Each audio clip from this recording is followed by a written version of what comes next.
Following last week's revelation that Brother Don, Cashin Bilton, and Gaal Dornick, Lou Lobel, are secret allies, the opening scene of Episode 3 lays out the origins of their partnership.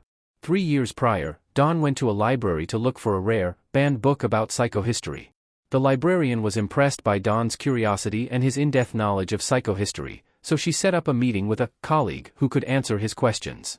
The ancient texts in question are Hari Seldon's, Jared Harris, original handwritten manuscripts, but if you give it a few centuries, a new emperor-to-be can bend the rules. Here comes Lou Lobel's character Gaal Dornick, who has no problem meeting a disguised Don in a tea parlor, replete with a fake mustache and goatee. The youngest Cleon is amazed by Hari Seldon's prodigy's existence because, after 321 years, she shouldn't still be alive. "You've done the impossible," he says, in a very flattering way. "A Cleon feels like a very limited person because of you." Gaal realizes that Don's fascination with psychohistory isn't as harmless as he makes it seem. He acknowledges, almost regretfully, that he has always been fascinated by mathematics. Demerzel, Laura Byrne, introduced Cleon XXV to the Prime Radiant, where he learned the language of the angels. Gaal cleverly dispels Don's concerns about plotting with his alleged enemy as the two rival leaders barter their way into a tenuous alliance. First of all, he has proven to be intelligent enough to make his own decisions rather than basing them on propaganda from the Empire.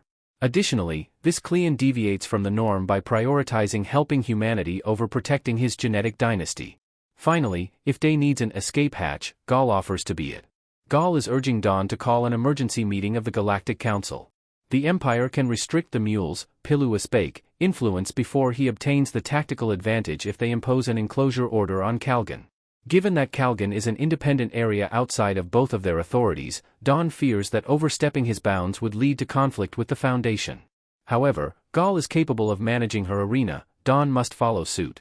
Gaal advises Don to avoid any in-person contacts if he chooses to satisfy his curiosity by seeing the Mule for himself before making a choice. An rising emperor enchanted by the Mule is the last thing they need. As for Calgon, the newlyweds from Mallow, Torin, Cody Fern, and Beta, Sinov Carlson, along with Captain Han Pritcher, Brandon P. the Bell, have successfully infiltrated the Mule's party. It turns out that the Mule and his balladeer, Magnifico Giganticus, played by Thomas LaMarquis, conduct a wild party with lights, alcohol, and music from an interstellar club. The former unwinds at a table with two of his closest soldiers and an unaware but content Skirlet, Isla Gie, while the latter performs. The Mule literally stops Pritcher in his tracks by attacking his mind as he attempts to approach.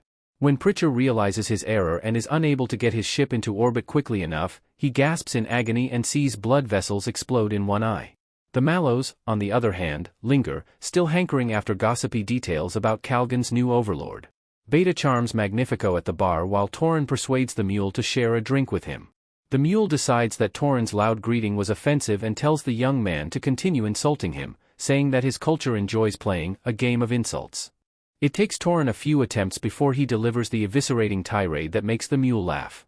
Unfortunately for Torin, the Mule gloats about his galaxy-wide ambitions while slowly removing the skin from his palm with an orange peeler. Regretfully, the Mule has revealed his intentions and shown his sadism all at once. Torin escapes with Beta and a traitorous Magnifico in tow after two of his tiny, floating drones flood the room with white light. Despite his obvious rage, the Mule dismisses their departure, saying that his eventual victory is preordained.